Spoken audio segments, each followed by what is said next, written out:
South Africa మాజీ player AB de Villiers కు ఇండియాలో కూడా ఫ్యాన్స్ అధిక సంఖ్యలో ఉంటారు.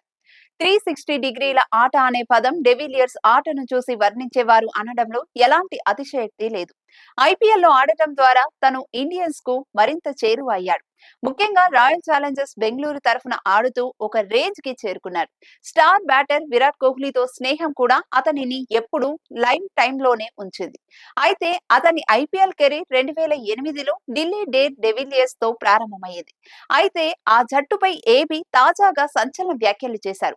తాను చేసిన వ్యాఖ్యలు సోషల్ మీడియాలో చర్చనీయాంశమయ్యింది.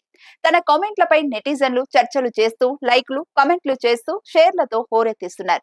ఢిల్లీ జట్టులో గొప్ప ఆటగాళ్లతో పాటు విష పురుగుల్లాంటి వారు కూడా ఉంటారని డెవిలియర్స్ సంచలన వ్యాఖ్యలు చేశారు.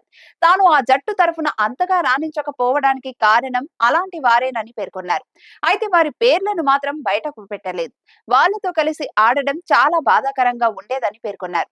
అయితే అదే సమయంలో జట్టులో గ్లెన్ మెక్గ్రాత్, డానియల్ విక్టోరీ లాంటి ప్లేయర్లు ఉండేవారని, వారితో కలిసి డ్రెస్సింగ్ రూమ్ ను పంచుకోవడం మరచిపోలేని అనుభవం అని వ్యాఖ్యానించారు.